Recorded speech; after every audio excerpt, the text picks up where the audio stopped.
I know, look, sometimes it's hard to pray for people that have caused harm. Believe me, I know. I've been there, right? Where you want me to pray for this person? Are you kidding me? I don't want to pray for this person. What? Are you interested in your soul, or are you interested in your salvation? If you can't just do it because it's the right thing to do, do it so that your soul doesn't have to pay the karmic debt for not doing it. I used to work and travel with Mr. Khamisa. He is the man who forgave the killer of his only son.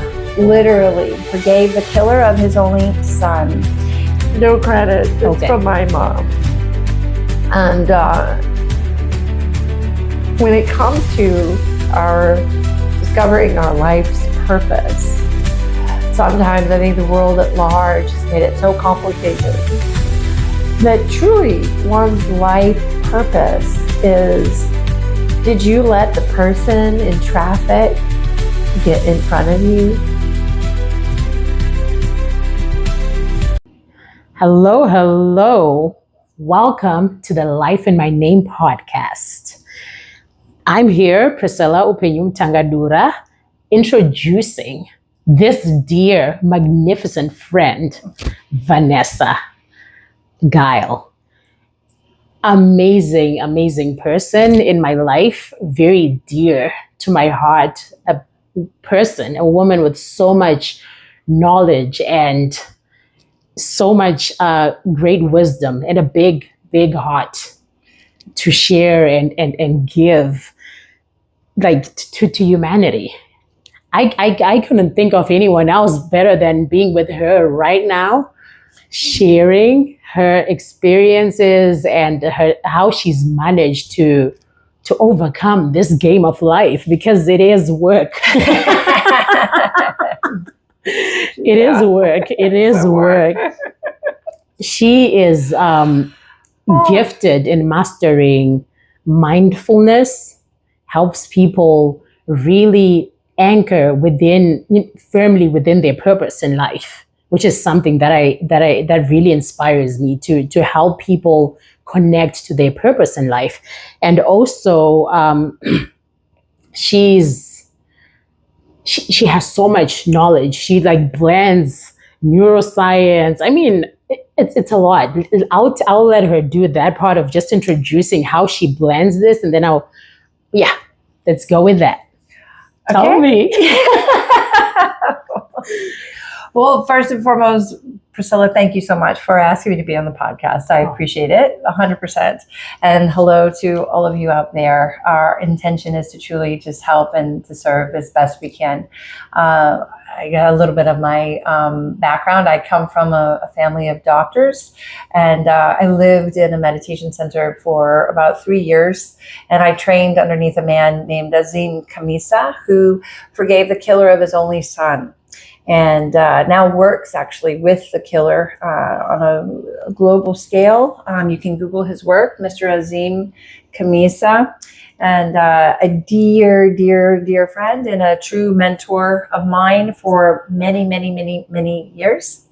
And I must say that my truest teacher as well was growing up in a family that had addiction problems, though I did come from a family of doctors. So really, a lot of my work, yes, of course, comes from reading things in books and many mistakes and life experience. I, like you, I'm always growing. I'm always developing. I'm only ever a student. Only a student as I continue to master my own command of my own mind. It takes something. And sometimes we move 100 steps forward and then a step back, and then 1,000 steps forward and maybe a mile back, and then a step forward, 10 steps forward, or a mile forward. Just to always be very gentle with oneself in the process. So I dare not say that I have it perfected. I am perfectly imperfect in my perfect practice of being the best human being I can be. So please know I'm just as human as anyone else, and just try to do my best I can to get through this life like us all. So yeah. Survivor of Hurricane Katrina right here. true. Tell me about that, please. Yes, I liken it to the fact that we all have our Hurricane Katrinas. It's what we choose to do with it that makes the difference. And I had been putting myself through college as an adult. It took me 9 years, but I did get it done. Thank you, through working and scholarships and so on and so forth. And graduated in 2009. And prior to that, Hurricane Katrina was 2005 in August. And at that time, I was on a national honorary scholarship granted to me by Representative Pepe Bruno at Tulane University. And prior to going to Tulane, I had a wonderful opportunity to be on a photography safari in Africa. Wonderful. We were not in Zimbabwe, our group. However, we were in Kenya and Tanzania and also the Seychelles Islands. Why am I sharing that in regards to Hurricane Katrina? Well, that's where I was prior to flying back to New Orleans. So I had no idea that Hurricane Katrina was on her way.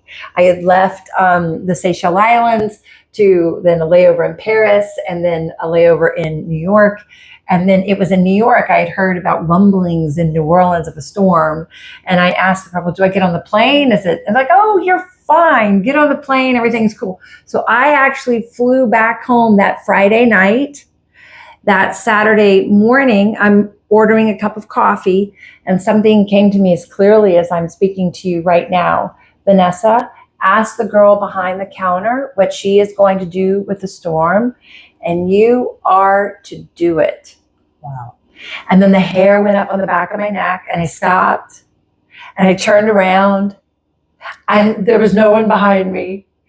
And I knew in that moment, something is occurring here. So when I went up to the front to pay for the cup of coffee, I did. I asked the barista, I said, I've just been out of town on a little trip. I'm tired. I'm just trying to get my equilibrium straight, right? Because, when you're traveling with them.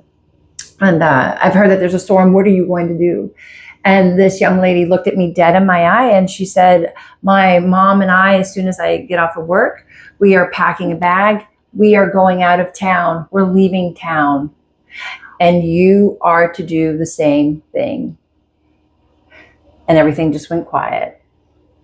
Everything just went quiet. So then in closing, that was it. I called my friends, I'm not staying. I think we all need to leave. Went home, packed a small bag, called some other buddies in Baton Rouge. The normal hour to get to New Orleans, to drive there, not a problem. The next day, that Sunday, was in the 10 hours from New Orleans to Baton Rouge that people were trying to get out. And then that Monday she hit, Tuesday, anything and everything I'd ever worked for was gone. So it didn't matter the hours of study and Zen or all these teachers and copious numbers of books and practice and breathing. None of it matters, right? Hurricane Katrina was the ultimate teacher in impermanence. Wow. It's all on loan. There is not a U-Haul behind a hearse. So when human beings are selling their soul to the other force, if you will, in order to get things or do things or conquer over another human being in the face of the material wealth of this world, God bless us all, because you can't take any of it with you. And the teachings that we get in this world, that you are your zip code, this is so erroneous. I know many people that are in the zip code and they're not happy. The money doesn't fix it. The money doesn't fix it. Joy is an inside job. Now, there's nothing wrong at all with being able to get a new dress. Oh, look, you want to buy a Porsche fully loaded and drive down the Autobahn in Germany going 150 miles an hour with some fabulous music and enjoying yourself with the top down? My mom always used to say, don't ask why. Ask why not? Why not? Right? Why not? Right? And that Porsche and all the fabulous music does not add to the perfection or the miracle of you or your life, or that we get to breathe, or that we even get to be here. I get to breathe by the grace of God. Anything added is bonus, right? That's why, like for women, for example, when you're wearing a dress, all of us, you are what makes the dress beautiful. It's not the other way around. Like, you make this dress beautiful. I know I've already said it, but it's not the other way around. So Hurricane Katrina really taught me about letting go, letting it be, especially in the material worlds. I didn't know if my parents were alive or dead for 2 weeks. All of our cell phones went down. You couldn't call to anyone. Wow. And everything on the news, everything was on fire. And the water level in my home was almost just a little bit below the ceiling. And it was all gone. And it was one of the greatest things that could have ever happened to me. I'm the wrong person to tell your resume to. Like, I'm Mr. So-and-so and I drive a blah, blah, blah. Don't get me wrong. I have deep respect for hard work and dedication. I have some incredible clients that I get to work with that have accomplished insurmountable things. And for this, I have deep admiration. And I can also note that these men that I've had the chance to be able to get to work with, and women, are also men that do not define themselves by their accomplishments. And they're people that are really in a place of trying to serve the world and help the world, because they've gotten that true happiness comes from helping each other. If you want to know the personality of a leader, look at the corporate culture of his company, and you'll learn a lot, because it's one and the same. So, we all have our Hurricane Katrinas. What are we going to learn from it? How are we going to grow from it? And how are we going to surrender? Because we're not guaranteed tomorrow. We just have this moment. Deep breath. Exhale. All of us only just have this moment. We are granted this moment. This could be the last time I see you. I don't know. Right? How lucky. How lucky that we get to be here. It's a blessing. It's a blessing. This is such an, like, I was all in your explanation. Oh my gosh. Like,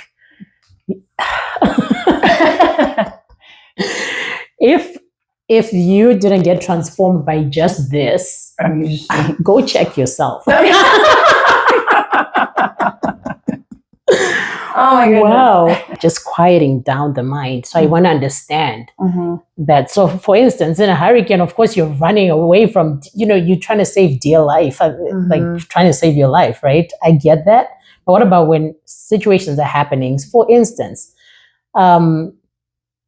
people tend to like drink alcohol or take vices to save themselves out of these hurricanes.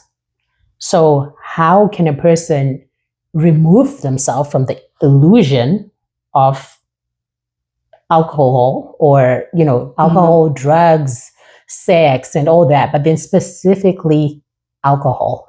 I want to understand. Yes. Yeah. Okay. Gotcha. Well, I guess a little bit of a background.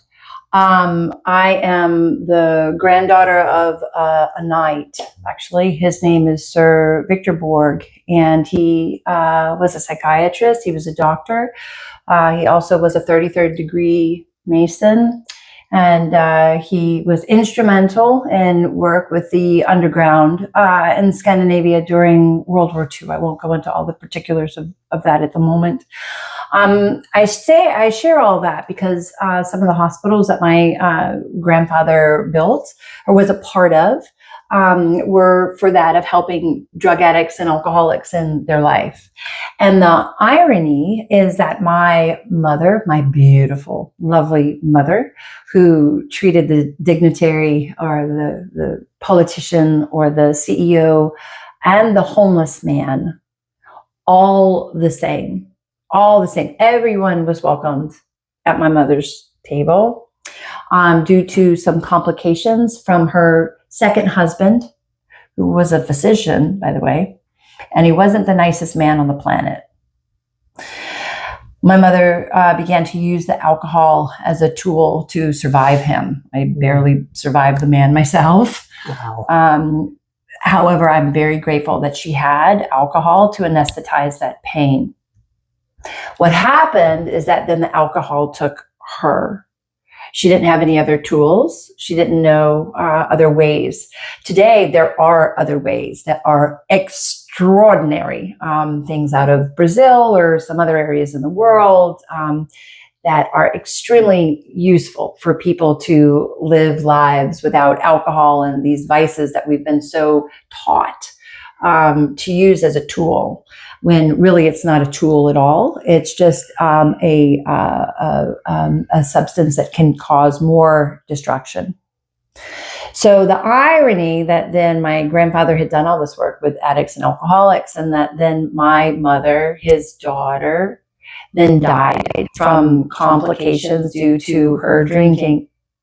Also on my father's side, my dad was also a physician, and he began taking prescription drugs during a period of time in our family's life to keep everything going. He had a full hospital practice, a full office practice. He was raising 2 girls, had recently just gotten married, and actually brought a huge lawsuit against the hospital that he was working in because they weren't following certain protocol for his patients. And the intention of his heart was good. To begin to take, the drug was called dexedrine, to keep things going. Dexedrine is an amphetamine, and so he could stay awake. He's trying to take care of his hospital patients. He's trying to take care of the in-house patients. He built an office in our home so he could see more patients there. And then handling this massive lawsuit, and then this new marriage with a new baby, my little brother, trying to raise 2 daughters. I mean, it was a lot. And then sure enough, even for my own beautiful, amazing father, please know, as a man who played blues and flamenco guitar and water skied and snow skied and super cool, like, I can't even begin to tell you. It then, just like my mother, it then got him. And this beautiful, amazing physician who was trying to raise a family and do all these things turned into something completely different. That's why for years in my life, anyone in my most inner circle never does drugs. I have no one in my inner circle of my life for years that does drugs. Period. Hard stop. In the sacred honor of the death of my father. So for this, I'm so grateful. Growing up in all of this, it was interesting. I ended up leaving home. When I was 16, I got myself emancipated. That means you're then an adult before you're an adult. And went to go live with family friends and things of this nature. I finished high school on scholarship, got an apartment, and worked as a waitress and finished high school. Right? Cool. Yeah, I didn't then go into college until later, as you heard earlier. That took me 9 years of getting that done, but I got it done and graduated from SMU in 2009. So I'm very, very grateful for that. So when it comes to the spirit of alcohol or drug addiction in any form, make no mistake about it, they call it spirits for a reason. There is a frequency there. There is a frequency there that clouds the vision, that clouds the soul, and it opens up the portal for something else to come in. Think about it, right? The person is blacked out. They've blacked out. Well, where are they? And now what's taken over? How many times, even for my own self, I haven't had a drop of alcohol in 24 years plus. And how many times when I was drinking, way back in the day, that I didn't remember the night before, or drinking and driving. Why? By the grace of God, something didn't happen. Oh my goodness, that's called going unconscious. You are drunk, and then you're getting in a car, and you have people in your car, and then there are people on the highway. So you lose all sense of capacity. Also, with violence within the home, usually 90% plus is due to domestic violence, is due to alcohol use, intoxication. Something else has come into the person, and now that person is no longer there. That person is no longer there.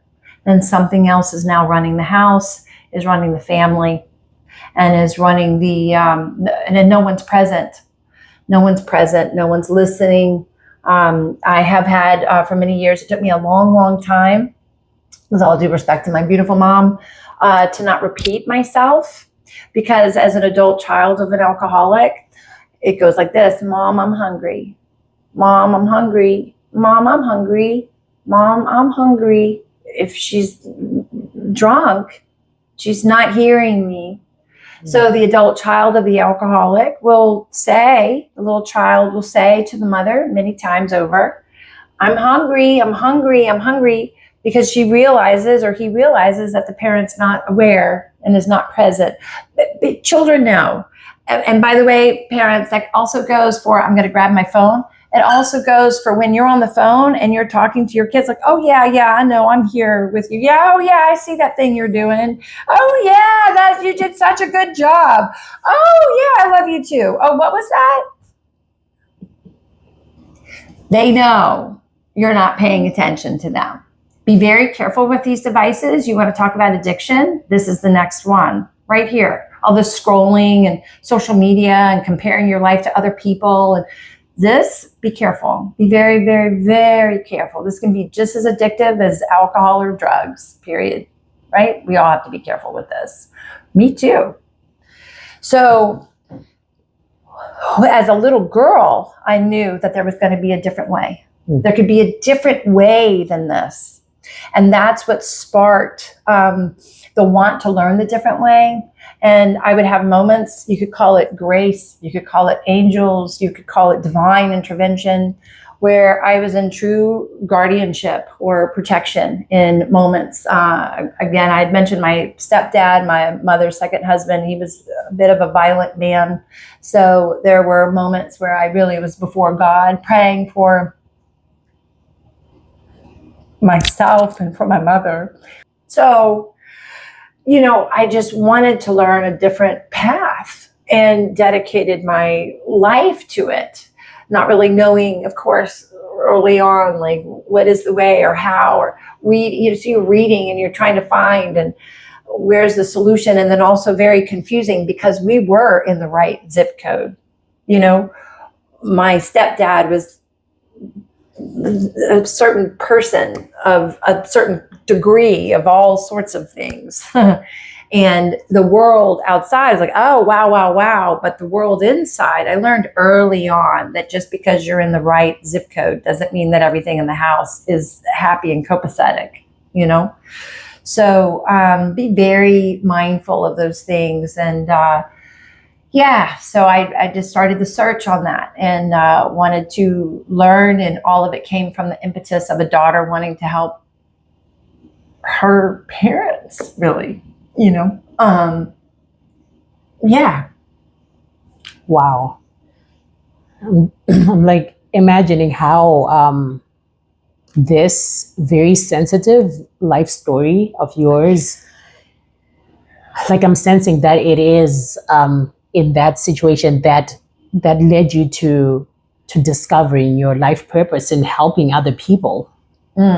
Because Vanessa is a person that goes to help people in situations like this, like in rehabilitation centers, and also not only just helping people that are suffering from addictions, but then even people that are like, for instance, the Mavericks, the Dallas Symphony, you know, all these people, she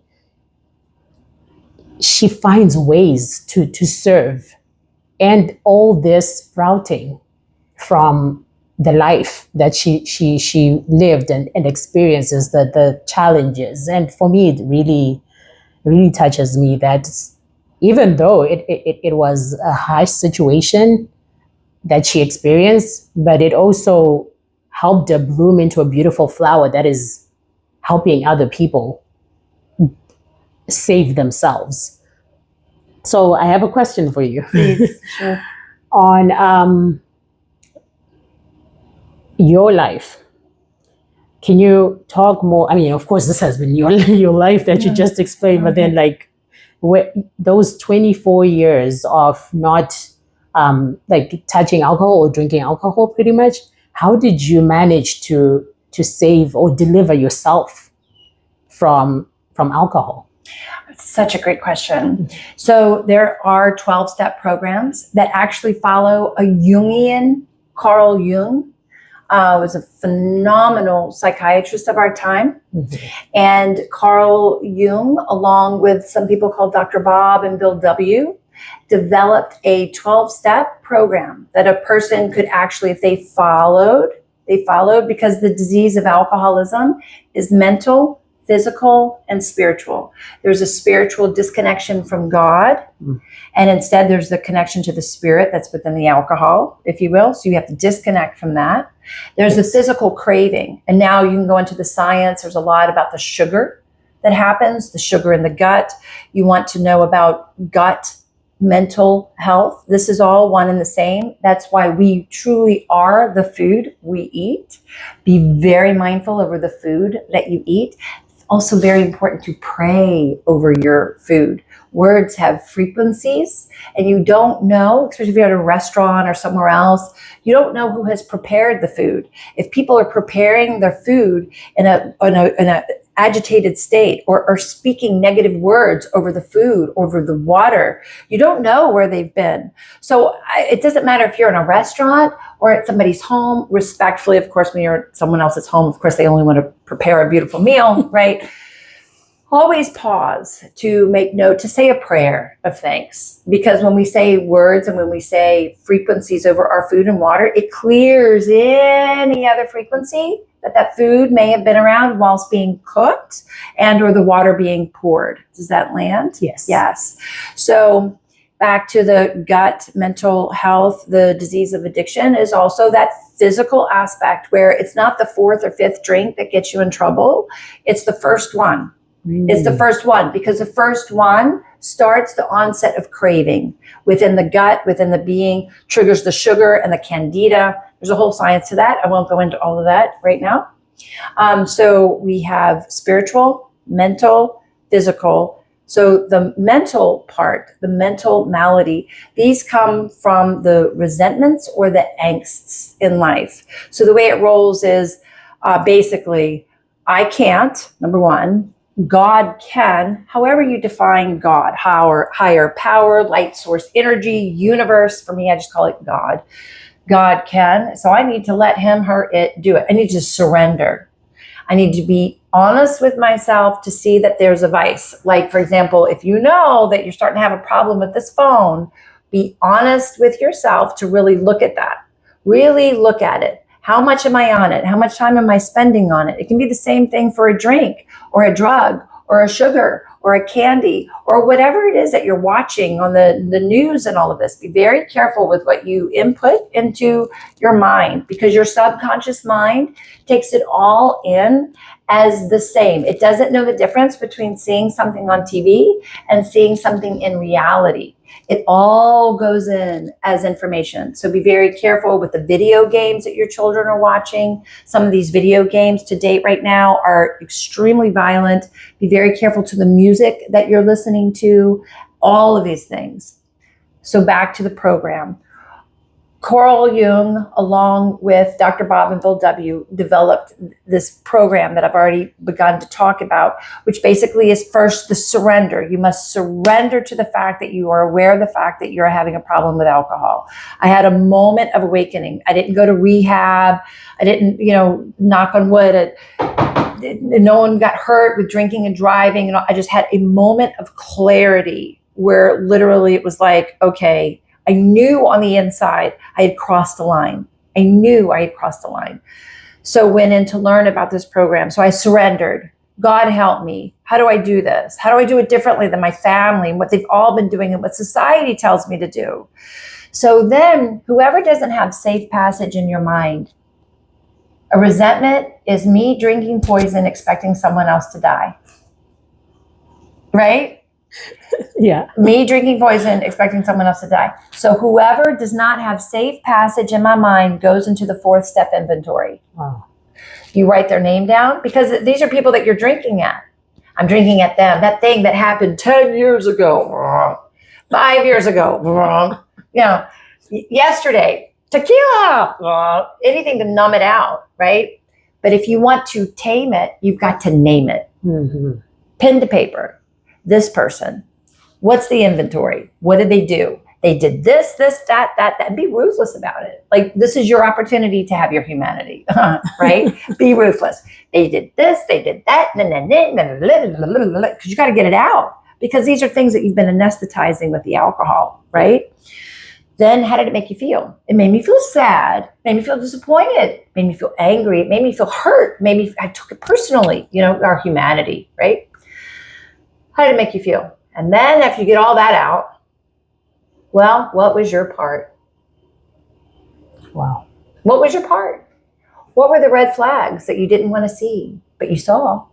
But you really didn't want, just wanted everything to work out, wanted everybody to get along. And were you coming from fear or faith? Fear, false evidence appearing real. Fear, false evidence appearing real. Or faith, the belief in God, that all is well, all is well. So step 4 is that whole written inventory of each person, each place, situation, anything, and really examining your soul with the Socratic method of know thyself, the Jungian method of really know thyself. It's an actual tool. It's one thing talking about being peaceful. People need tools. Well, how do you go through the command of the mind into the heart? You can't just talk about it. Okay, let me be peaceful. This doesn't work, right? It's a work inside, pen to paper, to be able to see, to stop pointing the finger this way. If a person keeps pointing the finger this way, well, guess what? They have 3 fingers pointing back at them. And be very, very careful of people who speak about other people that are not in the room that you're in. Be very careful, because they are showing you that when you are not in a room, they can do the very same thing to you. Shut people down kindly and respectfully that are speaking about other people that are not present in the room. You will assist in alleviating a lot of possible harm that might happen. Be very careful with this. And in a world that has shows of gossiping and character assassinating as though it's blue in the sky, as if it's okay, right? It's very important for those of us that are on a spiritual path to really call people out kindly, to not do that. It's okay to ask about people and their well-being. Is she okay? Is he okay? That's different, right? However, to be character assassinating another human being without them being present, or saying negative things without them being present, this is not acceptable, and it doesn't work. It doesn't work. So in the recovery process, you really inventory all of this. You inventory your fears, you inventory your resentments, you inventory your part, and then you share it. Step 5, you share it with someone else so you can hear it. It's one thing writing it out. It's a whole other ball of wax sharing it with someone. So then you can also hear, well, what was your part? Right? What was your part? And you can also hear where your heart had gotten hurt, or you could also hear God in the whole situation, right? And when you're getting counsel, usually when you do this, you go to one person, maybe 2. You don't need to go to 3, 4, 5 people on the same problem. That's not getting counsel. That's called gossip, and that's called character assassination.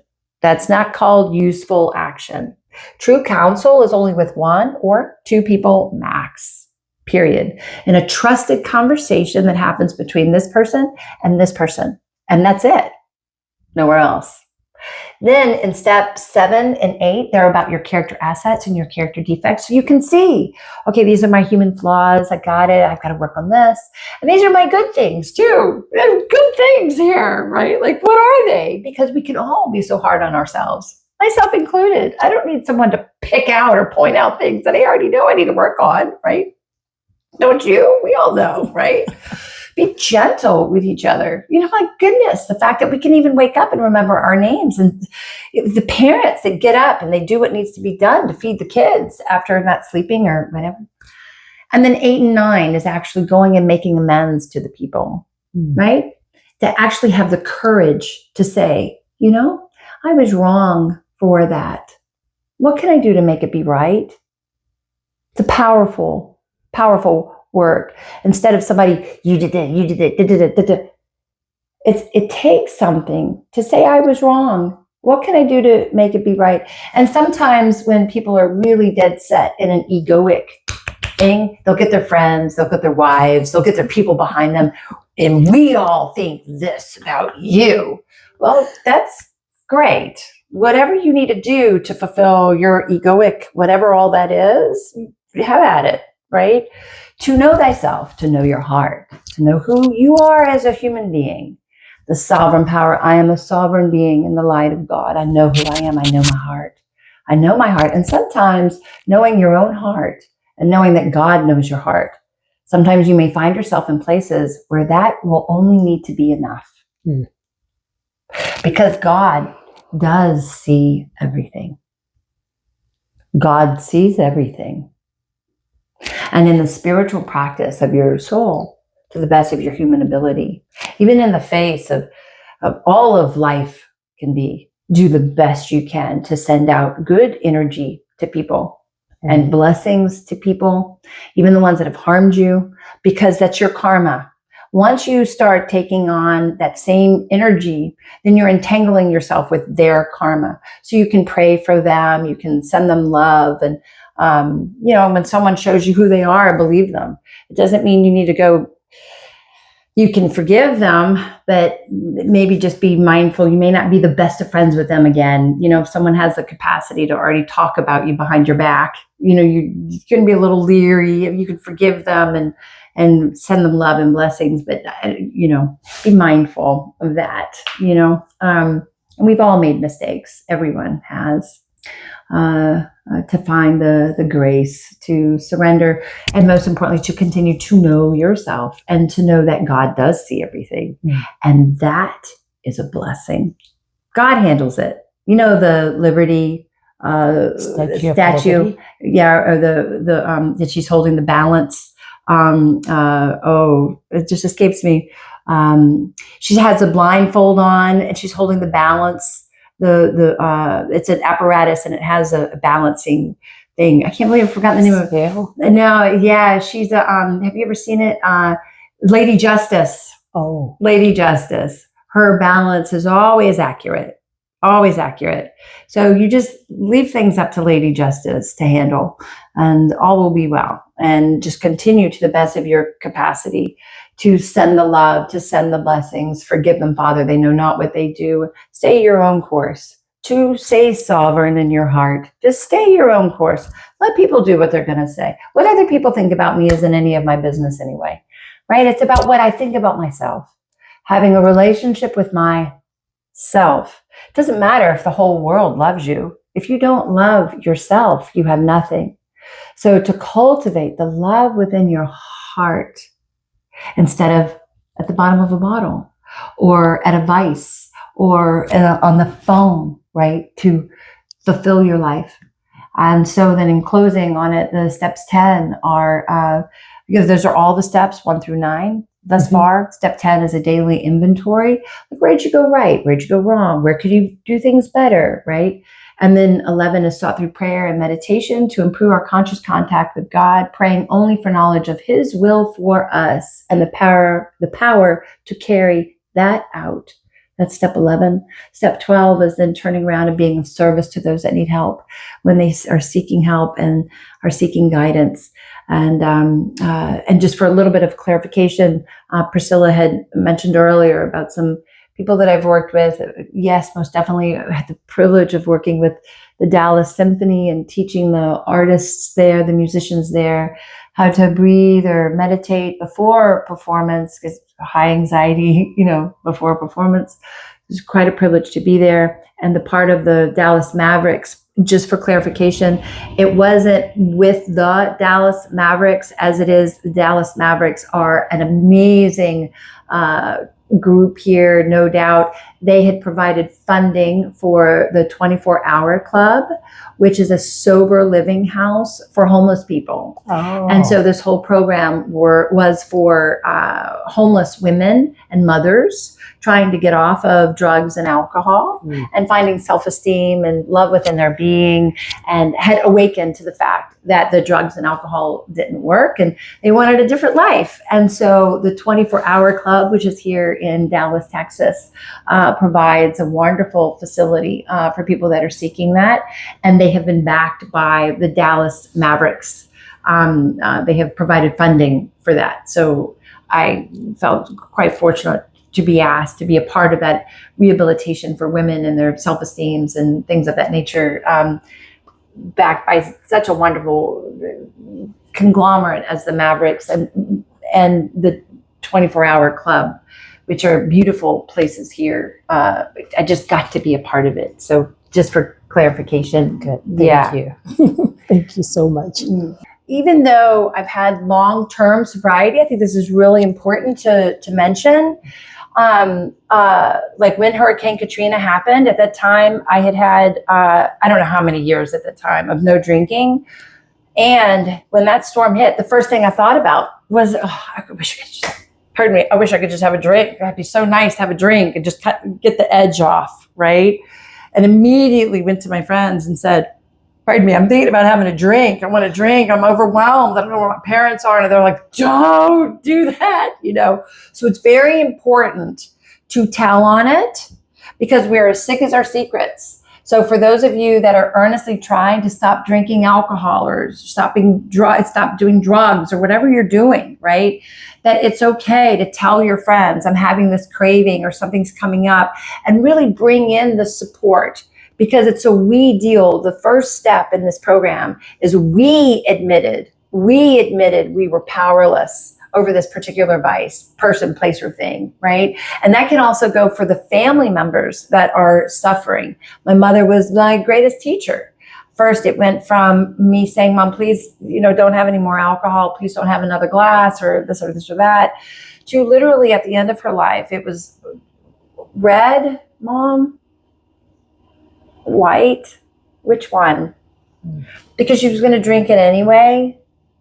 And instead of coming at her with the frequency of resentment or upset, I came with her to the frequency of love, loving her right where she was and loving her right where she was not, and full acceptance that she was making certain choices, that's between the person and God. So you've got to let go. You've got to learn how to let go, and you've got to learn how to let them hit a bottom. And it's one of the most difficult things on the planet. It's one thing putting down a drink. Okay. It's a whole different universe putting down a person, someone that you love, your mother, your father, your son, your daughter, putting down let them be to God. And sometimes they do die. But aren't we all going to die? Aren't we all going to die? And so do you want these people dying with your resentment, or do you want them dying with love in your heart? And I know for certain that before my mother died, I had love in my heart for her.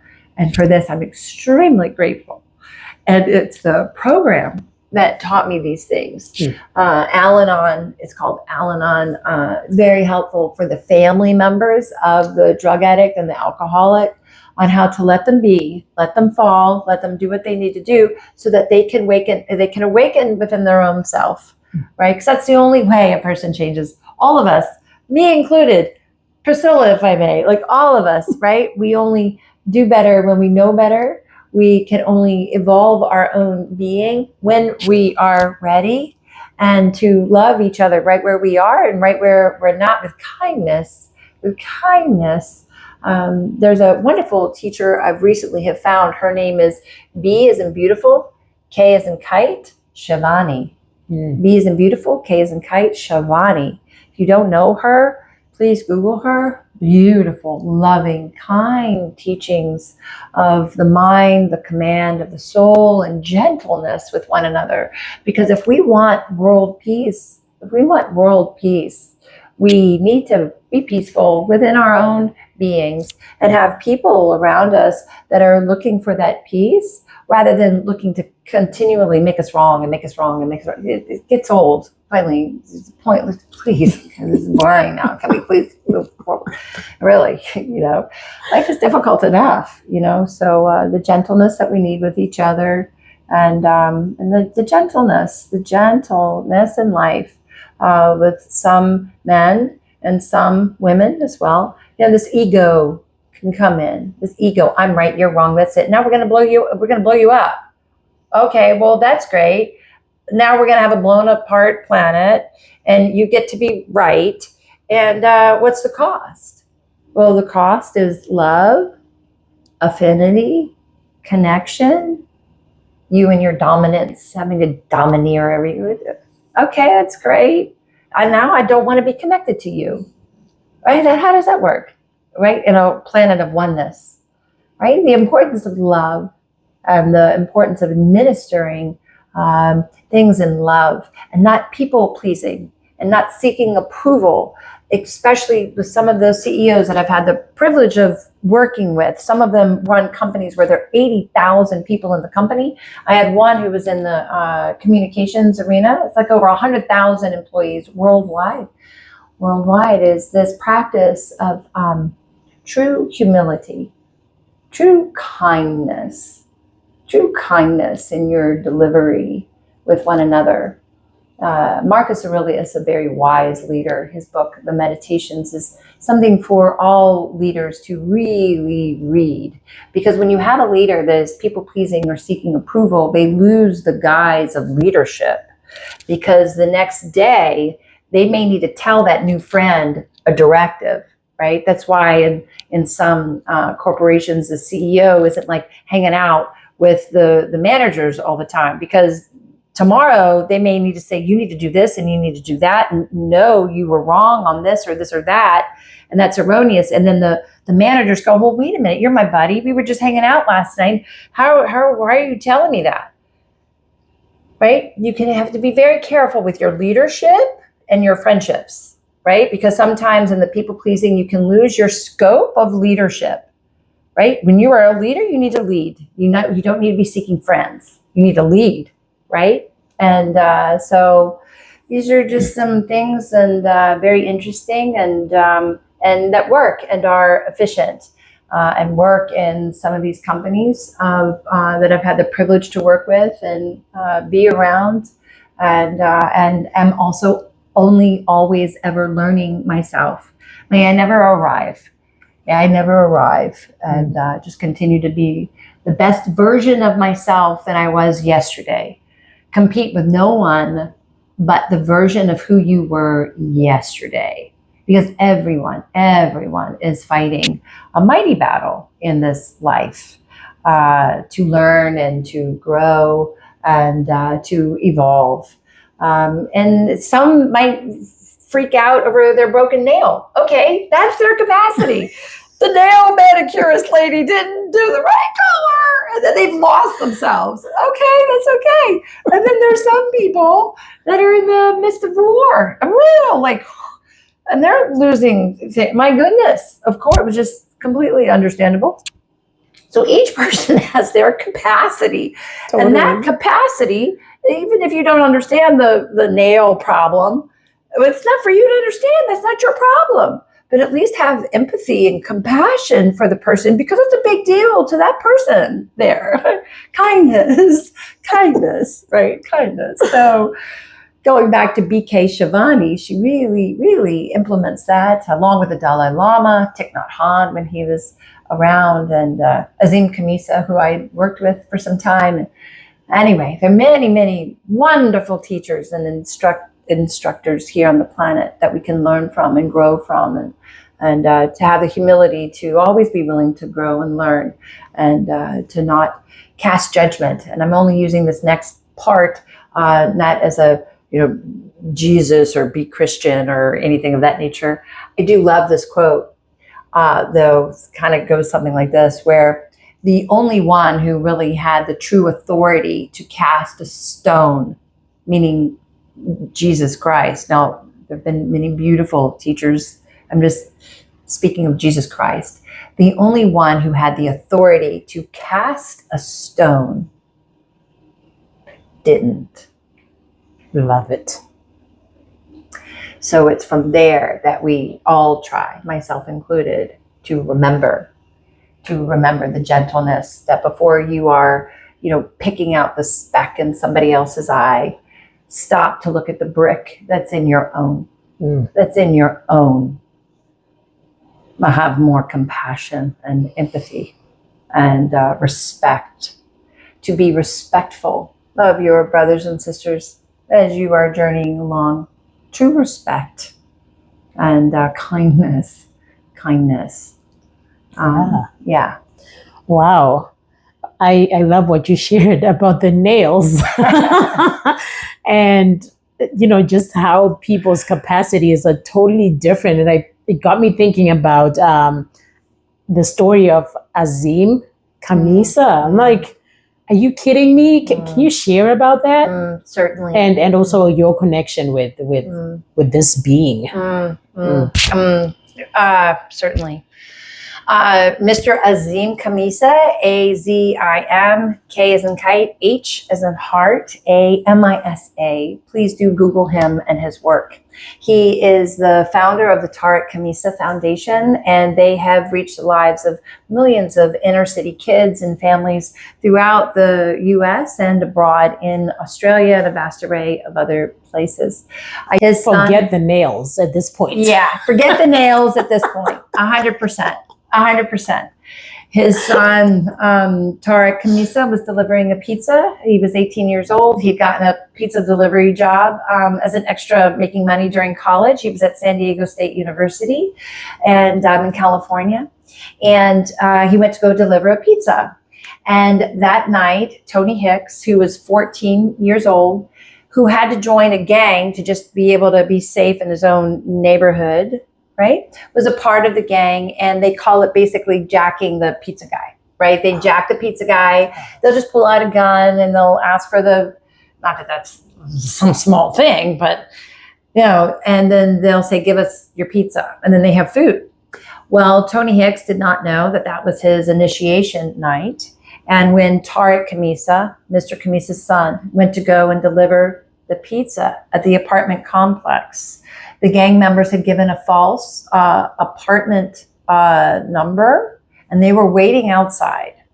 And when they approached Tariq Khamisa to get the pizza, Tony Hicks's gang leader said to him, "Bust him bones," which means shoot. This was not something that the 14-year-old was aware that this was what was going to be happening. And he then said that he closed his eyes and he pulled the trigger, and the bullet went through every single vital organ of Mr. Khamisa's son, Tariq Khamisa, and he was dead within his own blood within 3 minutes. Wow. Mr. Khamisa was and still is an international investment banker, and he had gotten the call. He'd been traveling extensively. He did that often. Got the call that his son had been shot and killed. And he describes it that in this moment, an atomic bomb went off in his being, and he went into the hands of God. And he realized that there were victims at both ends of the gun. His son that had been murdered by the 14-year-old gang member, plus the 14-year-old that had to become a gang member in the first place. It was then in this realization that he had the capacity of forgiveness. And he then reached out to the killer's grandfather and then said, "You have lost your grandson to the prison system, and I have lost a son." Because at that time, what happened was the 14-year-old was tried as an adult and then put into a maximum security prison as a 14-year-old into an adult prison. So Mr. Khamisa went to the grandfather of the killer and then said that phrase, "You've lost your grandson to the prison system. I've lost my son. Please join in union with me. And let's form a foundation. We'll call it the Tariq Khamisa Foundation, and we will go into inner city schools, and we'll go to CEO offices, and we'll work with nurses and doctors and anyone that will be willing to listen in terms of forgiveness, in terms of union, in terms of everyone coming together. Because forgiveness, yes, it comes from God, but God also needs for you to do your part. Forgiveness isn't letting people linger in their resentments for months and months and months. Forgiveness is a true training on it's something that you do. And I had that example with Mr. Khamisa, and I'm so grateful for that. He is the person I listen to in regards to forgiveness. Because when you're traveling with him and someone will go behind him and say, "This man's son was killed by this man's grandson," you see forgiveness, you live forgiveness, you are in that mode. And now today, actually, Mr. Khamisa has gotten Tony Hicks, who's now an adult, out of prison. And now they're both on stage. And Wow. someone will say, this man's son was killed by this man. Wow. And union, kindness, love, not gossip, not character assassination, not running around to 3 or 4 or 5 different people and make a point, and all that ridiculous pre-K kindergarten immaturity. None of that makes a difference. The only thing that makes a difference is true forgiveness, true ownership of responsibility. Like if you have spoken about someone behind their back, own it, because that's the root problem right there, so that you don't do it again. So the practice of watching him do these things was remarkable. And we were in maximum security prisons, in a maximum security prison in Sydney, Australia, all throughout the eastern coast in Australia, Oh, wow. all throughout the eastern coastline of Australia, throughout the United States. We also filmed public service announcements for the Department of Peace out of Washington, and a vast array of other things. He was also on Good Morning America, and he's been honored by the Dalai Lama, Thich Nhat Hanh, when he was alive, who was nominated for a Nobel Peace Prize by Martin Luther King Jr., was also a huge advocate of Mr. Khamisa's work, and the United Nations as well. And he has spoken for the United Nations. He's an incredible peace advocate of our time. And if you are not familiar with his work or the Tariq Khamisa Foundation and are looking for a place to truly donate your money where it really is making a difference, you can bet that every dollar that you give to the Tariq Khamisa Foundation is being funneled into programs that have an expansive reach, not only within this country, but abroad. Also, you can find Mr. Khamisa's TED Talk on the TED Talk's reached over 1 million plus people, with he and Plez Felix, the grandfather of the killer, speaking about their story. At that time, Tony was still in prison, but then shortly thereafter, they were able to get him out. And he's just a remarkable human being. And that's a privilege to call him a dear friend, and incredible to write a quote for me and my website and all this. I'm very, very, very grateful. And he was instrumental in my own forgiveness work around my stepfather, which was a deep work for me to forgive the unforgivable. A deep work for me. But I'm so grateful for Mr. Khamisa's example, because it freed my soul. It freed my soul. And real forgiveness, yeah, it comes from God.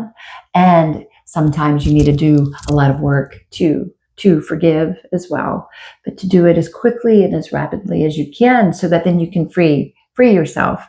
Like, I wish if my stepdad were alive today, and he walked in, I wish him well, because hurt people hurt people. Hurt people hurt people, right? They need your prayers, not your resentment. They need your prayers, not the resentment. And the prayers actually elevate your soul so that you don't entangle with their karma. Because as BK Shivani says, when you throw the ball out there, in any capacity, that ball will come back. That ball will come back. So do all you can to have the love and the forgiveness in your heart and the compassion in your heart, so that then the ball will come back in the right way, as we're all learning how to navigate these waters together. It's not easy sometimes, but it's worth it. Yes. It's worth it. And it's a higher frequency and it's a higher vibration. And yes, so the work of Mr. Azim Khamisa is phenomenal. Please do learn more of it and donate where you can. And they've morphed into other things, a Kanai program, and which helps prisoners rehabilitate their lives. It goes on and on and on. The work of Mr. Azim Khamisa is phenomenal. So that's who he is, and a dear friend and a dear mentor for many, many, many years. Wow. Yeah. So hearing this story and seeing again, witnessing you sharing this story about someone that went through so much tragedy of losing a son, and how this is now his mission to advocate for peace to humanity.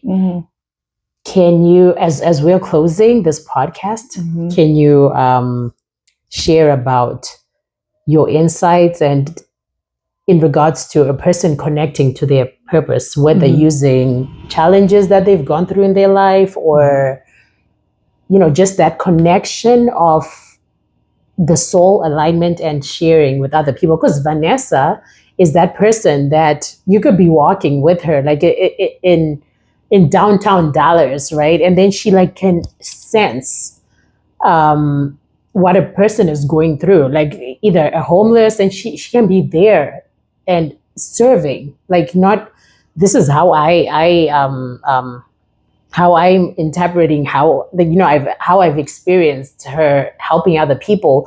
Like she's not looking to get anything from this homeless person, but she's just delivering information that is so spot on intuitively to save this person from whatever mental things or whatever frustration that the person is going through. And sometimes, I've heard her share about people crying in these moments, and her telling me I've cried too, even not being there in present, because I just feeling her heart. And I feel that is within her mission as well, to help people save themselves.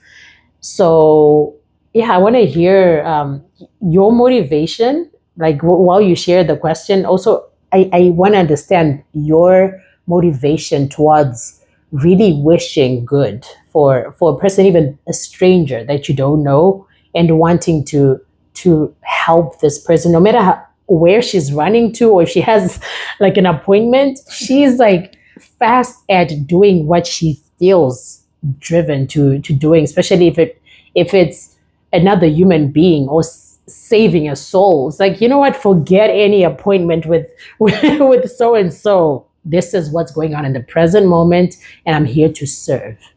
That's how I feel when in regards to my sister here.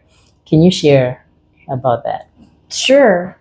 Please forgive me if I get a little teary-eyed. All credit goes to my mother. Her name was Kari.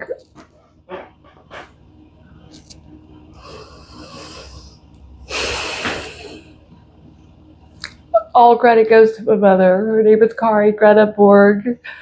She helped everybody as best she could. Especially, Were you kind to the barista at the coffee shop? Did you call that family member just to see how they're doing? In a world where people are so being taught you have 1 million, then you need 10 million, and now you have to be a billionaire. This is pure insanity, people. Please. You can't even spend it all in a lifetime. $1 billion. It's like 100 million a day or whatever it might be. It's crazy. This is insanity. You can't take any of it with you anyway. And quite frankly, whether you're a billionaire or not, everybody, whether you're a male or female, y'all all use the bathroom the same way. It doesn't matter how much money you have in the bank, people, right? Don't be bowing down to anybody because they're a billionaire. Okay? Deep respect for the work. I'm sure it's a lot of work to be a billionaire. I respect you. Okay? I do. I respect you. maybe they have toilets that help them clean themselves Better, like, heated toilet seat or flushable, I don't know, aroma comes forth from the ceiling when you flush. Good for you. Hey, put that money to good use, however you want to use it. And it doesn't make you better than anybody. So everybody bowing down, oh, he's a billionaire. No, did he actually say hello to the little old lady or help her across the street? That is what you want to respect and admire. I mean, of course, have respect. Okay, he's done well. Of course, business. Of course, you can respect that. But the real respect is the character of the person. The character of the person. So, in finding your purpose in life, what brings you joy? Sometimes it can be so simple as a rock garden in the back of the yard. I have a prime example. My sensei, I trained with a sensei for Reiki for 3 years, a true sensei, Sensei Matsuda. She's in Sedona now, she and her husband, Aki. Aki ran an extensive company in Japan for many years and then retired. He retired to Sedona with his wife, Sensei Matsuda. And I had the privilege of asking him, how'd you go from running this thing to now he's literally making a rock garden in the back of his home, right? For his wife. She wanted a Zen garden and all that. And then he said to me, he goes, well, because Vanessa, it was the next right thing to do. Sometimes our purpose is just what is the next right thing to do in life, because we may not be here next month. We may not be here in our 5-year trajectory plan of what we're doing. Nothing wrong with making that plan. Make the plan, of course. Course correct as you go along. It's about the journey on the way, each day, each moment, each breath, and the kindness in our heart for each other. Because at the end of the day, when you're on your deathbed, you get really, really clear. Like my beloved, beautiful dad, Dr. George Nelson Guile, got really clear that he had missed almost 20 plus years, roughly, of his daughter's life. How do you get that back? You don't. But he apologized. And everything's forgiven, Dad. We're good. I wouldn't be the daughter that I am today if I had any different. So be gentle with yourselves out there on our purpose and making all this money, and it's got to look a certain way, and you have to have that certain purse, and you have to have that certain house, and you have to all this craziness. You can't take any of it with you, and it doesn't add to the miracle of you. I think there's a lot of lost teachings in this, that the miracle of being human being is purpose, that we get to be here in this life together. This is the purpose, right? And then of course we want to explore our talents, like your purpose with doing a podcast, or your purpose with writing a book, or that calling to a beautiful mother who wants to cook a beautiful dinner for her family. This is a purpose. It's a divine purpose. And yes, letting that person get in front of you in traffic is purpose. It's purpose for each other, with each other, uniting one another as best we can in this journey called life. So my purpose came from my mom, who I dearly miss. And all that I do in my life today is for my parents in heaven. Like, what could I have given to them in a different capacity if they were still present, if they were still alive? There's so many beautiful tools that I have for them now, if only. So since I don't have the opportunity to give it to them actually in this physical realm, I give it to everyone I possibly can that I come across in any way to assist and grow and learn and be as we all do, because there is a different way than what we've been taught on all this, just out of this world. You know, you need billions, or you need this, or you need that. And, you know, really what you need is just to love yourself, have the love that is within yourself, grow, right? And to love one another, love each other, love your neighbor like yourself. Love is purpose. Love is gold. Love is priceless. Love is a verb.